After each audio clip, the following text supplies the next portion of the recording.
You're listening to Leadership Powered by Common Sense with your host, Doug Thorpe. Here's Doug.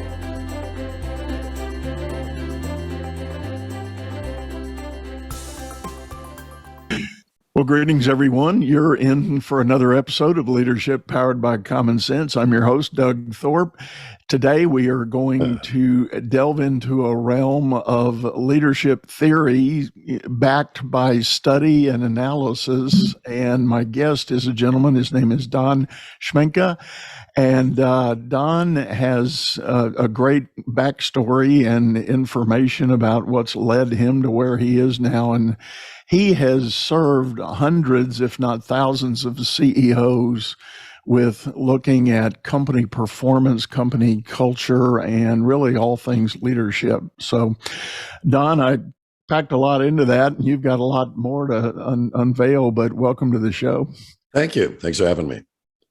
So give us a little bit of that backstory. What talk about your work that led you to this framework or packaging and very unique view that you've got on helping leaders know more. Well, it started when I was at MIT. I was doing planetary physics studies, and then I got involved with the biomedical engineering research, and that's where I really first got published. But as I was studying humans, I became fascinated with grouping behaviors and evolutionary psychology. So that's what took me to Hopkins, and I ended up doing my graduate work there and ended up teaching there for a while, and I began to get attached to the executive MBA program. And they started hearing a lot of executives complaining about management theory failure rates. And so I was asked to see if there was a scientific platform for this or a foundation for this to be able to understand it better. And I thought that was a fascinating question. So I said, let's take a look. And so I began looking at management theory over thousands of years and began looking at the current failure rates and started understanding what were the genetic and biological elements that might be contributing to that. And so I started writing, and people started asking me to implement what I was discovering. And then revenue started increasing 2 or 3 times, some companies 10 times within a few years. And we thought, wow, we must be onto something. So I began funding more research in that area. And now I train about maybe 700 CEOs a year in how to do this, or I work with their executive teams. So it's been really fascinating, and I'm always learning something. We're making mistakes and we're trying different things, but I'm also connecting with some really brilliant people that want to be involved in this kind of movement. And so it's been a fun time. Well, I can't help but think, given the background you described, that frequently people get into a discussion about leadership theory, and you inevitably will hear the phrase, "There is an art and a science to leadership." And I think people tend, the layman's interpretation of that is the science is the crossing the T's and dotting the I's, administrative, and hiring, firing, training, and et cetera. The art part is more the so-called soft skills. But if I'm not making too big a leap, you've really created some science behind the work for leadership, right? Yeah, I mean, there is actual real science behind it. How we evolved as a species.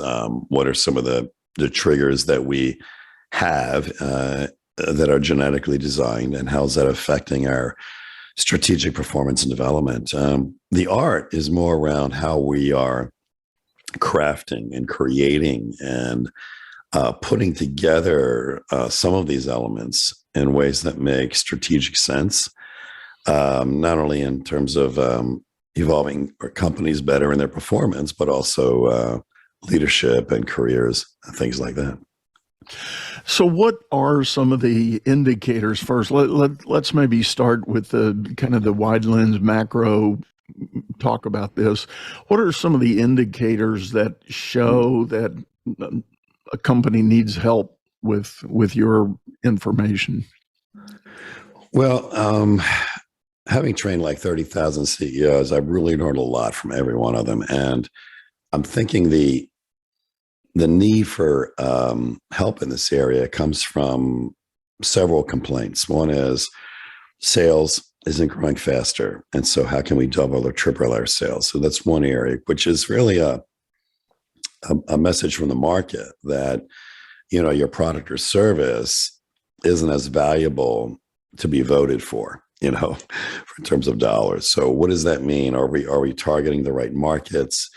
Or maybe we haven't segmented our markets in an innovative way enough to see where our best competitive advantage is, and who's our real enemy. I mean, what are the forces against us, and how do we outmaneuver? So I find that the situation missing there is that we're teaching strategy all wrong. And I was part of the problem because I used to teach it like an analytical model, whereas that there's the analysis, the SWOT analysis, market analysis, and competitor analysis never really explained how a small company could violate all best practices, could violate all the industry expert opinions, could violate all what the management consultants say they should do. And somehow this company rises up and dominates their market. None of the analysis explains that. And that's what led us to uncover the human capacity for intuition, and how the great leaders out intuit their threats and the enemies. And so the greatest wars were won in economics or in warfare itself. Well, not to politicize, but I know there's many that followed the idea that Ronald Reagan was able to economically crush Russia or break Russia down back in the day when they were perceived as a world dominant beast, and there wasn't a single bullet fired to fight that war. But and I know that's a controversial topic, so I'm sorry for bringing that up. But it just came to my mind as an example of what you're talking about. But at the corporate level, where do you think this ability to out intuit the competition, where do you think a leader comes up with that? Well, it could happen in their own mind. When you look at some entrepreneurs, like Branson or Steve Jobs, or, where they're intuiting something that's missing or that provides an advantage. Other times it's group. We work with a lot of executive teams, and it comes out of dialogue, challenging beliefs. A lot of our work has found that shifting the beliefs of humans is really what's been missing. And when you look at management theory failure rates, 70 to 90%, if you go on and study the scholarly articles, it's a pretty high failure rate. But we find it's not about the books or the theories or the methods that are being published that's causing the failure rate. It's just that those methods aren't altering the beliefs of humans. And if you're not altering their beliefs, you're not altering their decisions and their behavior. So that's really where the magic is. So a great leader knows how to craft the art of aligning or developing the beliefs of their people, which then alters their decisions. And then you can use the tools, the books and the processes and the methods and the systems and all that stuff. But without those shifts, you just have constant failure rates. And so what we're trying to do is start a movement on bringing leadership back to where it's been in the ancient ways, which is now scientifically proven, we should lead by understanding. We need to align the beliefs of our humans. Otherwise, they're not going to follow us. Well, that is an interesting topic, and I think it borders on several of the discussions that we've had here on this very show. I've come at it with a number of branding and marketing experts who inevitably get into the discussion that when a company tries to identify a brand and thereby define and shape their marketing strategy, they do all that work, but they don't look at the culture of the company, and the culture does not support the brand statement.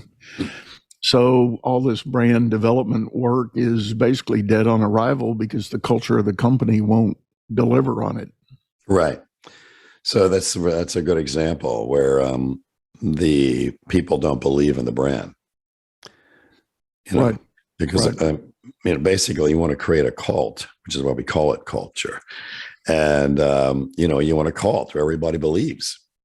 And so a lot of times brand development occurs separately from the humans, and it shouldn't be separate from the humans. It should be part of an integration of leadership transformation, so that the brand represents the beliefs of the human group.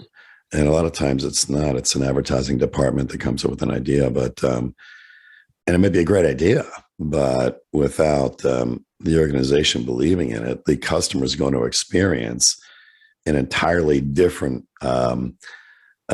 environment than what the brand is saying. I remember being in an elevator once at a conference. I do a lot of conference speaking because I get people ask me to speak at their companies or at their industries. And there was a really great advertisement in the elevator. And I thought it was really, really well done. And so as I was going up, I wasn't part of the conference. I was speaking at another CEO group there.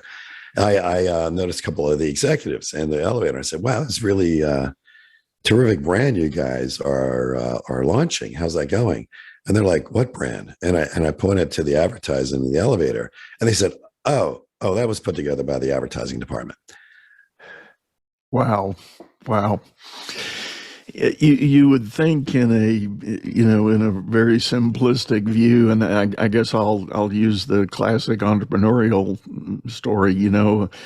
Somebody comes up with a great idea, and so they've got this really amazing vision, and inevitably wrapped into that vision is a sense of the early definition of the brand. Here's what we're going to do, and here's the problem we're going to solve in the world, and here's how we're going to go forward. But as soon as that entrepreneur starts hiring staff and hiring teams, inevitably they defer to, well, I need an accountant, so I'll find somebody that's good at accounting, or I'll hire an IT guy that knows his computers. But they never make that connection with the value of the vision. And do you believe in what we're doing? Have you thought about or looked at what we're doing? And Yeah, I think that's where it starts to unravel. yeah. I think we get too seduced by our tools or just plugging bodies. And in fact, it was interesting. I'm seeing a lot of coaches offering training on training employees how to leave their employers. So we're like launching a program on how to keep your employees, and it's like, why don't we teach that? And what's interesting in working with thousands of CEOs is a lot of times we get sucked into operations and our whole brain just turns off strategically. And so we just start reacting to tactics. And I'll ask hundreds of CEOs a year, do you have strategy really, or do you just have tactics? And you see the eyes roll back in their head like, oh my God, never thought about that before. But I think we have tactics, which means that the strategic ideas of the company for winning has degraded into more operational level elements. So the decisions are not being made from a strategic context, but from a reaction to current operational urgencies. Don, it's interesting you say that, because I frequently talk to clients about the challenge of traditional business models, especially as larger enterprises emerge. We're beyond the entrepreneurial startup now. We're into, good size enterprise with tens of or hundreds, if not thousands of employees. We've got a tradition of saying, we look at a team, we say we need a team lead. So what do? We pick the best producer or the best performer on the team and make them the supervisor. And then that puts that person on a management track, so to speak. And if they slog through, they might get recognized and get promoted, and it may happen 2, 3, or 4 more times. But my point is, they're coming from that operational tactical delivery mindset. And I got picked because I was good at deliveries. So consciously or subconsciously, they're thinking, I just need to keep delivering. and I'll keep advancing. And then you do that enough times, you get a top of the house that has nothing but that operations tactical mindset, and nobody's ever interjected the strategic thinking into the equation. Yeah. Yeah. I mean, it's, I had one CEO, he's like, my VP of sales has got to go. He's got 100% turnover rate. Sales are flattening out. I'm not getting progress. I'm not getting any sort of execution. And I said, well, how did he get in his position? And he said, well, he was our top salesperson, so I promoted him. And it's like, great, you just ruined your top salesperson. Exactly. And so people don't understand that performance in a particular function has nothing to do with management and leadership. Right. And once they understand that, they have a different way of looking at it, because as you get higher and higher in an organization, your level of complex thinking has to increase tremendously. You have to stop thinking out day to day or week to week. You start thinking out like a month, a year, 2 or 3 years out. And some people have what I've kind of coined a term, something we do not measure and we need to start measuring it, is the capacity to figure it out. Do you have the capacity to figure out a 1-year project or a 1-day project or a 3-year project? A lot of people don't. It's like deer in the headlights. They look at you like, what do I do? Some people, they're like right on it. And a lot of this was pioneered by Dr. Elliot Jacks, who did some interesting psychological research at Hopkins and various other universities on complex thinking capacities, and literally came up with a whole org design methodology. So we like teaching this when we work with companies or when I'm doing speeches. And it just, all of a sudden the lights go on. CEOs are like, oh my God. You see these CEOs, like, I've promoted so-and-so beyond that capacity. And we use some of our research in mountaineering. As you get to different altitudes, your brain starts being affected a different way.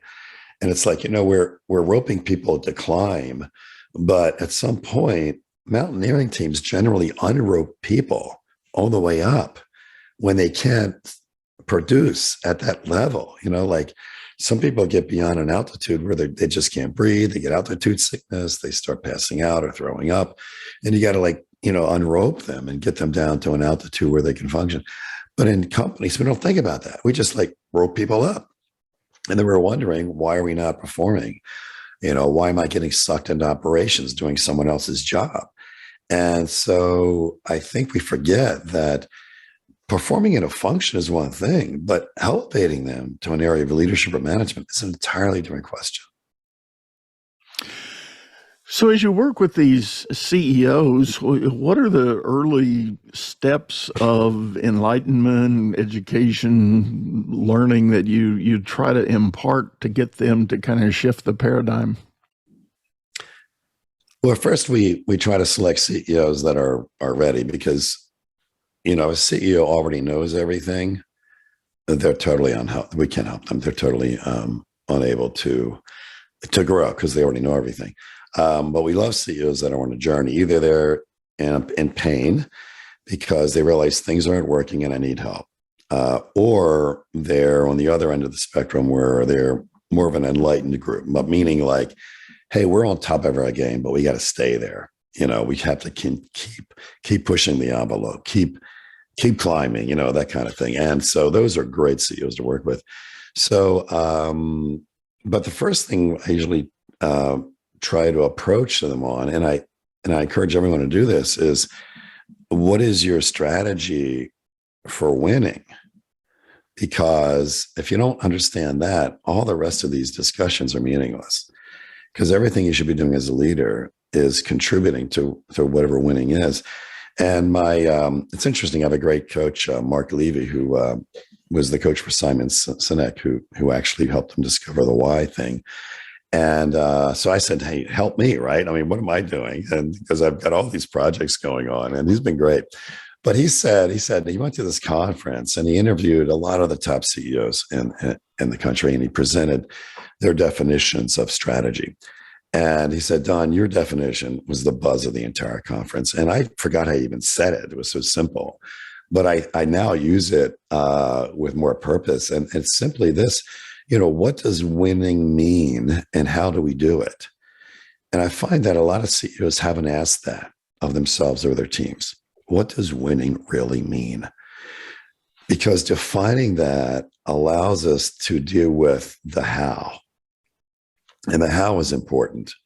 I mean, the why is important too, but it's really about the how. How do I win now that I know what it means?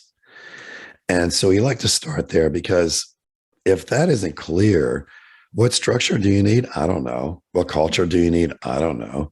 What processes do you need? I don't know. I mean, we can go through the whole list. I have no idea what you need because I don't know what you're trying to do yet. I like that theme there. Define the winning, what winning looks like. And I think that dovetails very nicely with something that I've encouraged leaders to think about and understand. And I take a page out of a sales book that says, a confused mind says no. And, the sales guys think about that in terms of talking to a prospect, but I think leaders need to know that in terms of dealing with their team. And if your team is confused, they're fundamentally going to do nothing. They're not going to necessarily do the wrong thing, because generally people don't want to do wrong things. Good, healthy, mentally capable, emotionally balanced people don't want to do wrong things. So they do nothing because they don't know Right. what a win looks like. Yeah. So I tell leaders, if you feel like your team or your organization is stuck or flatlined, look in the mirror. You have probably stopped telling them what a win should look like. Yeah. And it's interesting paradox in the research, and you might have found this out in your own work too, that when I began studying entrepreneurs, because people were saying, Don, you're training 30,000 CEOs. What about entrepreneurs? And a lot of these CEOs have been entrepreneurs or still are. But it was around winning as an entrepreneur. I found out that once they understood what winning means, the opposite paradoxical episode occurred, which is, how do we lose powerfully? It wasn't losing. It's like we have all these books on how to win, how to be a winner, how to do this. But when it talked to the winners, their history was littered with failures. And I'm thinking, what we're not teaching? We're not teaching people how to lose powerfully. And it opens up a whole new shift, because so this book I have coming out in the fall called Winners and Losers. It's what I learned from interviewing 30,000 CEOs. And who said it best? Mandela. I never lose. I always win or I learn. Mm-hmm. And that's the whole point. Because if you can create a culture where they know what winning means and they have permission to learn, meaning let's make some mistakes, let's commit errors, and not on purpose, but we're going to figure this out, because most of the time, and what I learned with working with Black Hawk Down, which was a fascinating project I did, meeting Matt Eversman, is that no plan's supposed to work, because the enemy has a vote. So we need to teach planning differently. It's going to fail, but it's in that level of failure, that level of things not working, is where the magic happens. So I think the more we can train culture to embrace losing in a way where it's a powerful moment to learn and grow, we have now vital organizations that can always adapt, respond, pivot, just be more resilient. So I think we need to stop teaching winning as you're either winning or you're a loser. No, I think you're either winning or you're learning. So let's give ourselves permission to make mistakes and move forward. Have you seen that in your work with CEOs and people out there? Yeah, I think there's definitely an aversion to the idea that we failed. There's still a fundamental categorical, and yes, there's pockets of amazing exceptions. But I think a lot of people still operate with a framework of that possibility of fail. And there is a very distinct, and it's all, in my mind, it's all human psychology. It's that attitude about failing, being, and being afraid of it, having that fear factor that is sometimes overwhelming. And I have just recently talked to several CEOs that when you look on paper at their company trajectory, they're doing well. They're outperforming the market. They're denying the economic condition and still performing, with the economy around them being challenging. And yet, when you get on a personal level, they will admit to me that they wake up in the morning afraid of losing it all. Yeah. And I'm like, well, where is that coming from? It's one thing to have a healthy appreciation for the associated risks of whatever business you're doing, Right. Having a good assessment and some good alternatives and some strategies and all for risk mitigation and management. But to literally admit you wake up afraid you're going to lose it all, that's got to be a whole different psychology. Yeah. What I found with entrepreneurs, they do have a higher capacity to risk than normal populations. And there's actually a section in the book on that, which I found is something you can't train. It's like you either have it or you don't. Right. And so we have a lot of entrepreneurial classes out there, but I don't know if you can really train an entrepreneur. It's like you're either comfortable with risk and that challenge and uncertainty, or you're not. And people, I know there's a lot of, especially in high tech, trainings for, fail fast, fail forward, and all that. But it's one thing to have a project off course, and then you have a meeting with your team to figure out, okay, how did we fail? What did we learn?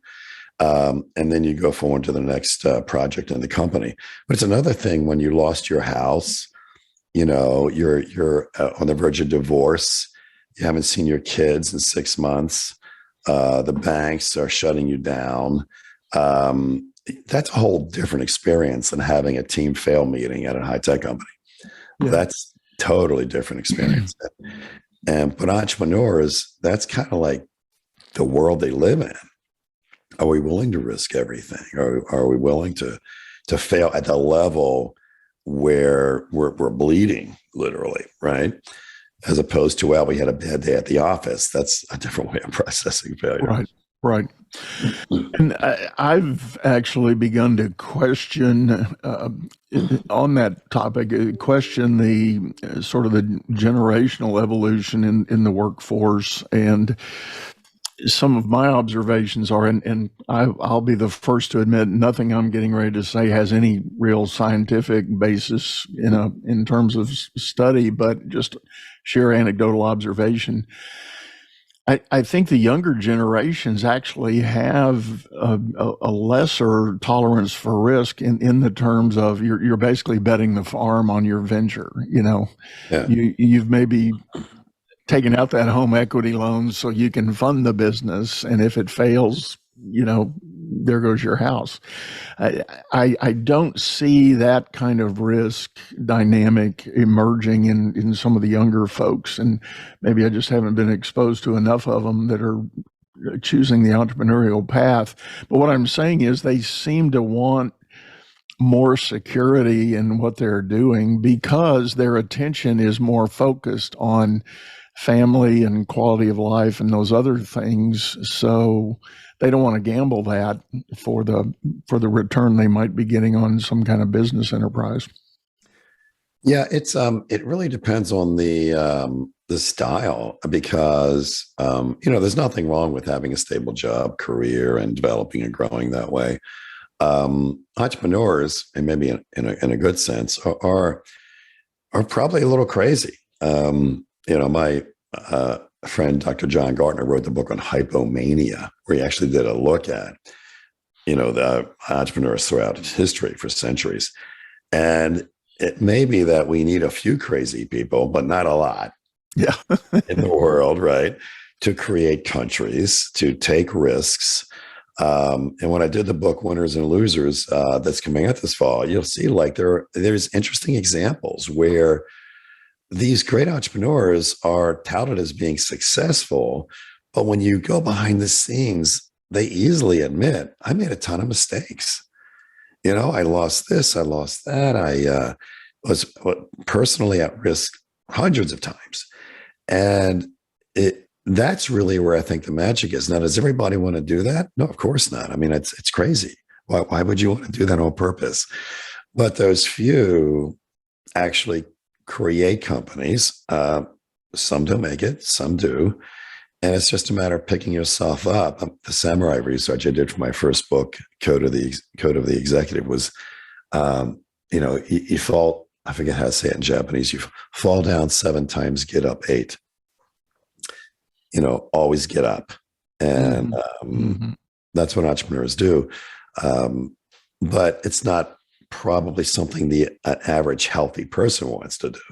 It's like, I'd rather just not fall down. I'd rather just, do that. And so, even though you may have a crazy person creating a company, you need stable people around them, and that's what I'm always trying to get to, because I have 100 different projects. I was just on the phone yesterday with George Stalk, who started the lean manufacturing revolution. He's done a dozen Harvard Business Review articles, and he's come up with this issue from the military, OODA loop, jet pilot thinking and disruption and all this stuff. But it's like, we want to start a think tank, like a research area for CEOs to pioneer new strategy thinking and new models and all that.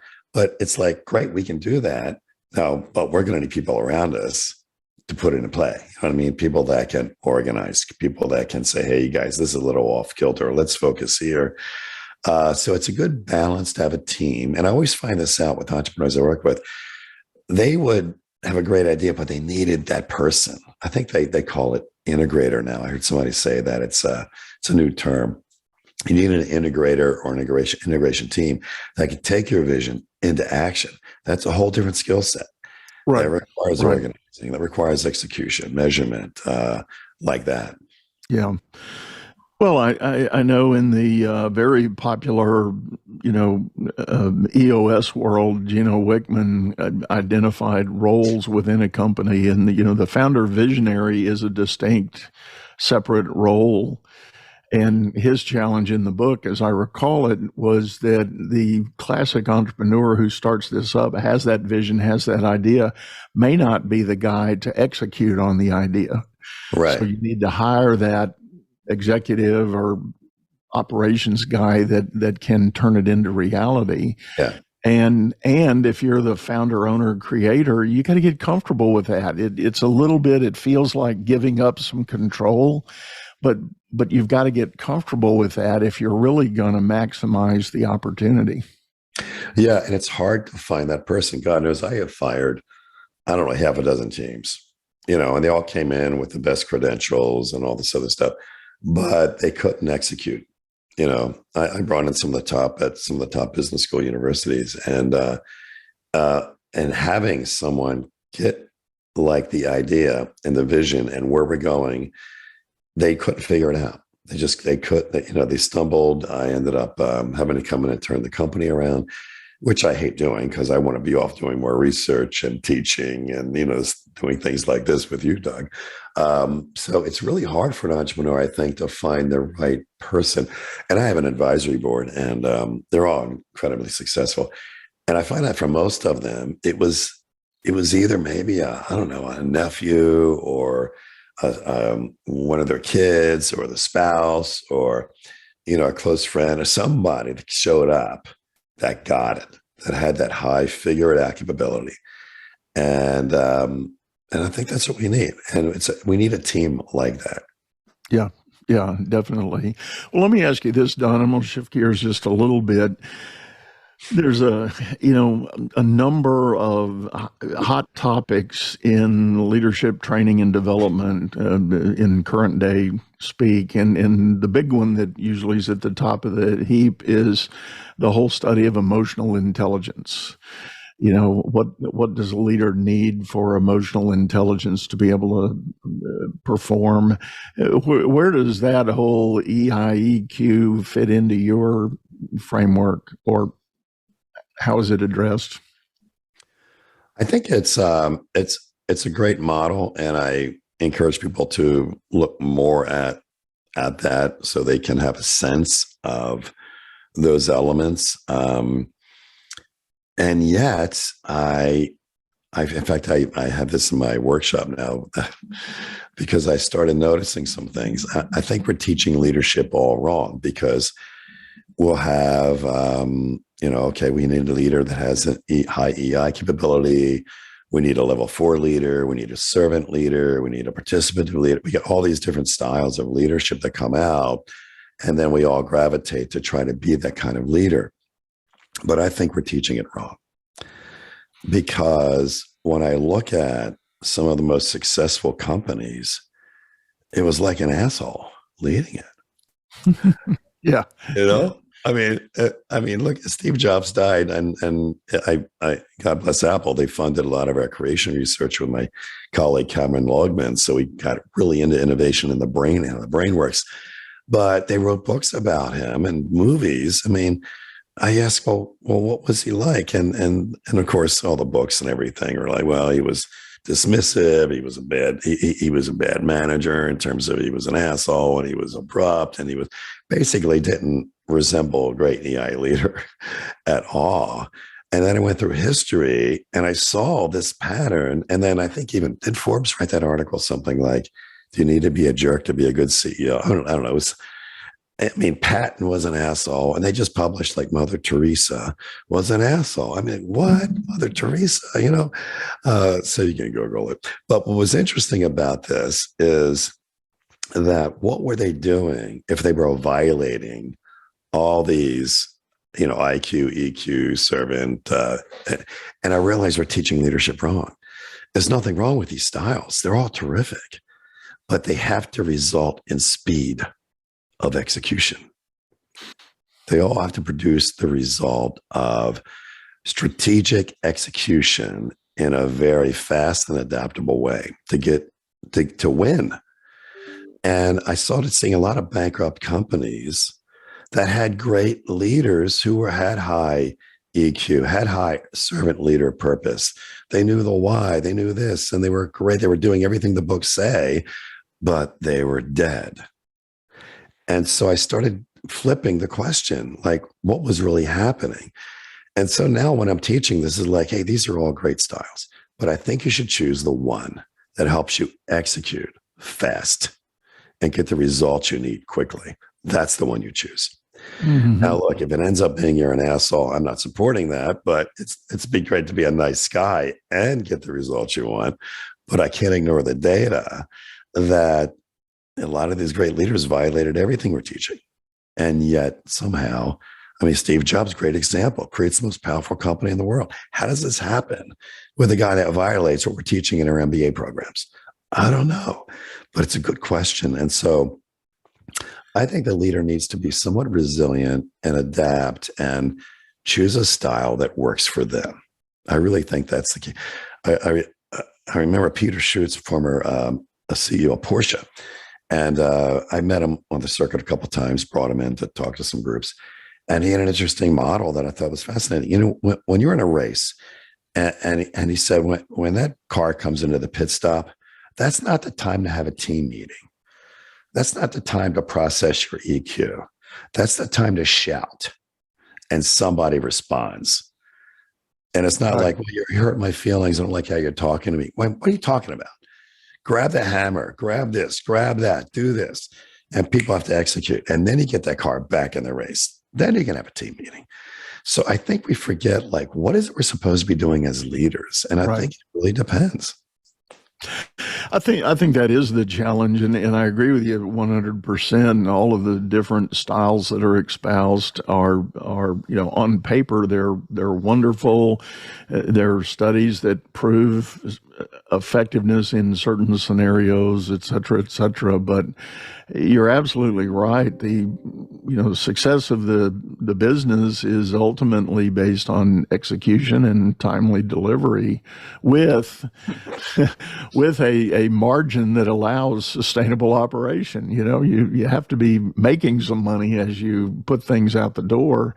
Yeah. And as a banker friend famously said, if your margin's upside down, you can't make that up in volume.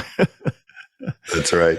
But I know when I work with my executive clients, I encourage them to start with an exercise to begin defining their own leadership framework. If it's a little bit servant, if it's a little bit collaborative, if it's a little bit participative, or even some old school command and control. Yes. Right.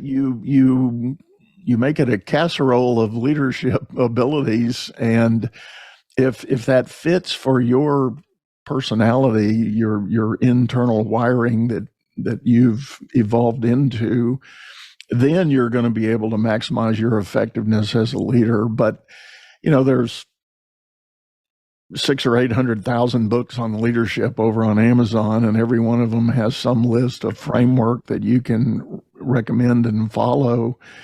But I cut through all that with my clients and say, no, let's think about what works for you.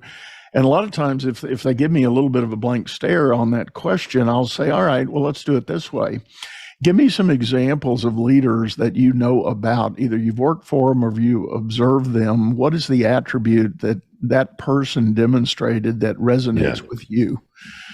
And let's build a list starting with that. And that kind of gets the pump primed a little bit. And next thing you know, they're going, oh, yeah, I need to do this. I need to do that. And that's who I want to be as a leader. Yeah. Yeah. I mean, it's a great exercise. I do this test when I go through this workshop where in the beginning, it's like, okay, you got all these issues and you want great leaders around you. Give me a list of what a great leader looks like. And they literally give me the same list. I've done this with 30,000 CEOs and over 2,000 speeches. Somebody told me I did 2,000 speeches. I thought, you got to be kidding. It's like, no, look at them. Okay. But I've never had a group say, I just really know what leadership is. I'm here for you to tell me. No, they know exactly what it is. And so that kind of exercise you're doing, I mean, it kind of makes sense because we know.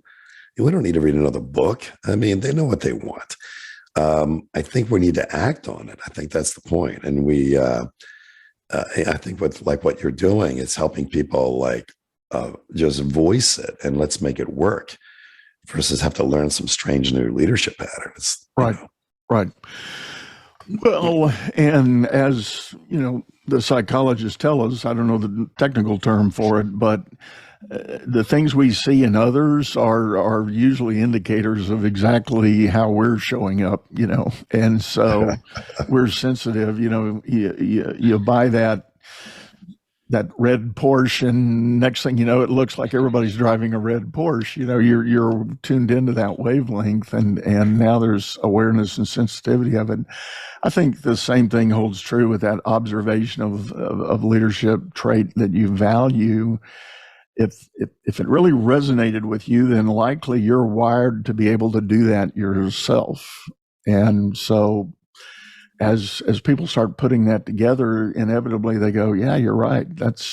I can see that. I can do that. And that's where I want to be. So it really does help people get this process started. Well, Don, I tell you, I certainly have enjoyed this. I feel like we could go on for a long time, but I know me too. Have other schedules in front of us, so we're going to have to kind of bring this to an end. Tell folks the best way to get a hold of you if they are interested in learning more. Sure. The main website that we're using is Saga Leadership. We stole it from the Vikings. Saga, SAGA. Leadership.com. And we're trying to keep, some downloads up there for people that want to look at, like somebody said, how do I know which book worked? Like you're telling people, look, forget it. Let's focus on these things. So I put this a download on how to tell when there's a charlatan out there or how to validate when, so that's available. But I'm going to try to keep that website really be the source for our research, for our new programs and all that. So feel free to jump on there and do a download. Well, that's great. Well, thank you, Don. Again, really appreciate your work and exciting stuff. And folks, I'll tell you, as always, the information to get a hold of Don, it will be in our show notes. Just click the links below here. And if you're listening on your favorite streaming service, we do have a video of this episode over on YouTube, channel by the same name, Leadership Powered by Common Sense. boy, there's so many things going through my mind right now, Don. I think if speaking to the crowd out there, if you're in a leadership role, trying to run a company or run a large team, it's no better time than today to really look in the mirror and ask yourself the question, am I showing up as the leader I need to be?